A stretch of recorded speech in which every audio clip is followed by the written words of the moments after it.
దేవుని ఘనమైన నామమునకు స్తోత్రములు.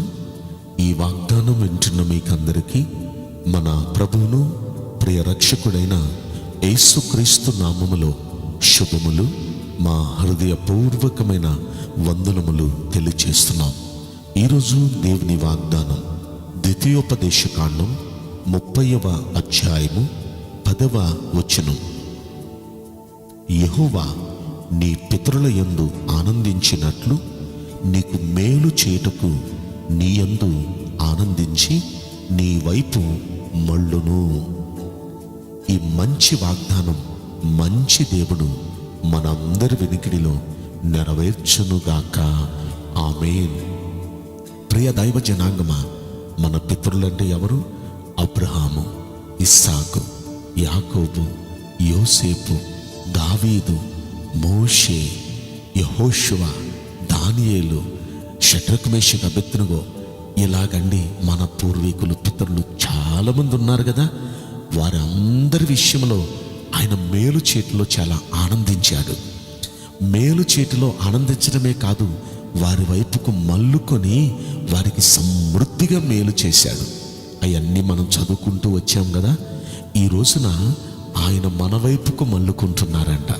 ఎందుకొరకంట?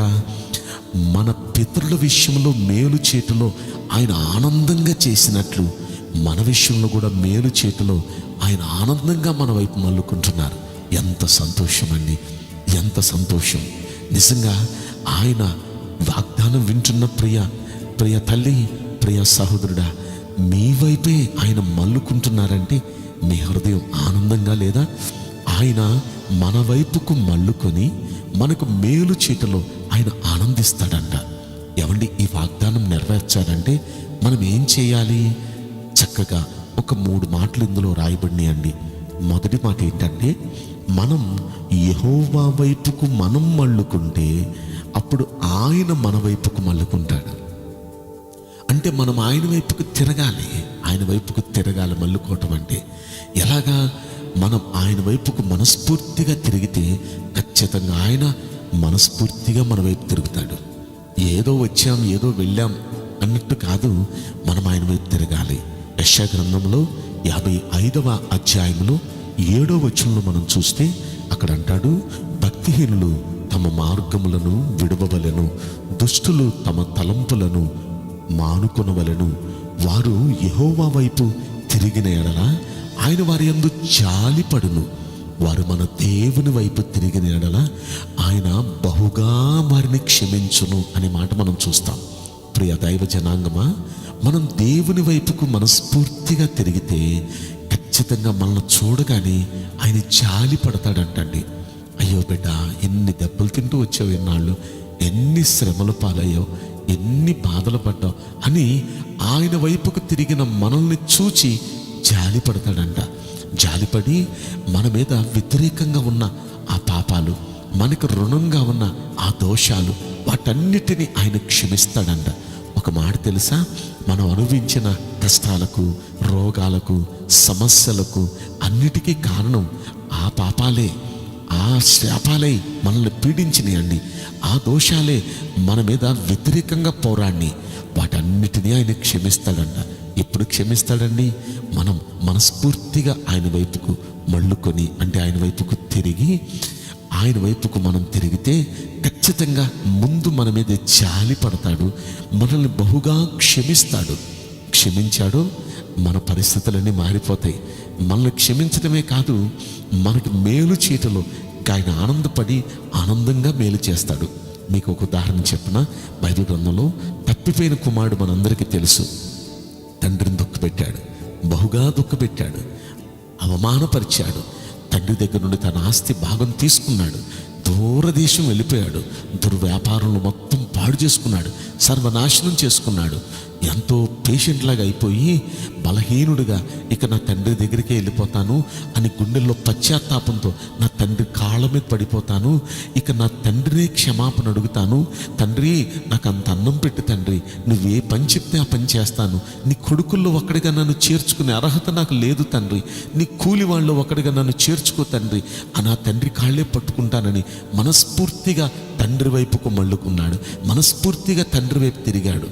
అలా తిరిగి తండ్రి చెంతకు వస్తున్న ఆ కుమారుని చూచిన తండ్రి ఏం చేశాడో తెలుసా? పరుగున ఆయన దగ్గరికి వెళ్ళి అతన్ని హత్తుకొని కౌగిలించుకొని అతన్ని మెడ మీద పడి ముద్దు పెట్టుకొని అతని ఇంటికి తీసుకొని వచ్చి చక్కగా తల క్షారం చేయించి మంచిగా స్నానం చేయించి అతనికి నూతన వస్త్రాలు ఇచ్చి అతనికి నూతన చెప్పులు తొడిగించి అతనికి ఉంగరం తొడిగి పెద్ద సెలబ్రేషన్ ఏర్పాటు చేసి, చచ్చిపోయాడు అనుకున్న నా కొడుకు బ్రతికొచ్చాడు, తప్పిపోయిన నా కుమారుడు తిరిగి వచ్చాడు, నాతో కూడా సంతోషించండి అంటూ అతనికి కుమారుని స్థానం ఇచ్చి ఎంతో ఘనపరిచాడు, ఎంతో సెలబ్రేట్ చేశాడు. అతన్ని కుమారుడు అవమానపరిచాడు, కుమారుడు బాధ పెట్టాడు, దుఃఖపెట్టాడు. కానీ పశ్చాత్తాపంతో తండ్రి దగ్గరికి మళ్ళుకున్న ఆ కుమారుని శిక్షించాలనుకోలేదు, క్షమించాడండి.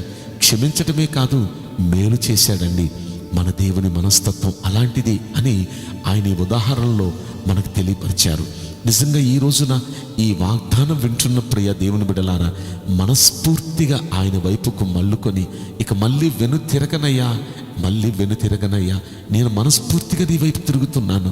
ఎంత మిమ్మల్ని దుఃఖపెట్టానయ్యా, ఎన్నాళ్ళు ఎంత మిమ్మల్ని బాధ పెట్టానయ్యా, క్షమించండి అయ్యా, ఇక అలా జీవితంలో జీవించనయ్యా, నన్ను క్షమించండి అని దేవుని వైపుకు మనస్ఫూర్తిగా తిరగగలిగితే ఖచ్చితంగా ఆయన మన వైపుకు తిరిగి ఆయన మనలో మనకి మేలు చేతిలో ఆయన ఆనందిస్తాడంటండి. రెండవది మనం ఏం చేయాలంటే, అక్కడే ఆ వాక్యంలో మనం మరొక మాట చూస్తాం. మన పూర్ణ హృదయంతో పూర్ణ ఆత్మతో ఆయన మనం సేవించాలండి. దేవుణ్ణి సేవించేటప్పుడు పూర్ణ హృదయంతో అంటే హృదయపూర్వకంగా మనస్ఫూర్తిగా దేవుణ్ణి మనం సేవించాలి. ఆ పైన మూడో మాట అంటున్నాడు, దేవుని మాట వినాలి అంటున్నాడు. దేవుని మాట వినటం అంటే దేవుని ఆజ్ఞలను గైకోవాలి, దేవుని వాక్యాన్ని గైకోవాలి. ఈ రోజున దేవుని వాక్యాలు చదువుతున్నాం, వింటున్నాం, కానీ గైకోవటం లేదు. వాటిని గైకోవాలి, హృదయపూర్వకంగా దేవుణ్ణి సేవించాలి, మనస్ఫూర్తిగా ఆయన వైపుకు మనం మళ్ళుకోవాలి. ఈ మూడు పనులు చేయగలిగితే ఖచ్చితంగా దేవుడు మన వైపుకు తిరిగి మనకు మేలు చేతిలో ఆనందిస్తాడు. ఈ వాగ్దానం వింటున్న మీ అందరి వైపు, మనందరి వైపు ఆయన తిరిగి మనందరి జీవితాలకు, కుటుంబాలకు మేలు చేయునుగాక. ఆమేన్. నేను మీకోసం ప్రార్థన చేయబోతున్నాను. పరిశుద్ధుడా, ప్రేమగల యేసురాజా, మీ పరిశుద్ధ బంగారు పవిత్రమైన నామమునకు నిండు మనసుతో కోట్ల కొలదిగా స్తుతులు, స్తోత్రములు, వందనాలు చెల్లిస్తున్నాం. ఈ వాగ్దానం వింటున్న ప్రియుల జీవితంలో దయచేసి ఈ వాగ్దానం నెరవేర్చి కృప చూపించండి. దయచేసి ప్రతి ఒక్కరి వైపు మీరు తిరిగి మేలు చేతిలో ఆనందించండి. మా పితరుల విషయంలో ఆనందించినట్లు మా అందరికీ దయచేసి మేలు చేతిలో ఆనందించి బలపరచమని ఈ కొద్ది మనవులు నజరుడైన యేసుక్రీస్తు ప్రశస్తమైన నామములో మిక్కిలి వినయముతో ప్రార్థించి బ్రతిమలాడి వేడుకుంటున్నాం ప్రియ పరలోకపు తండ్రి. ఆమేన్. May God bless you all. Thank you.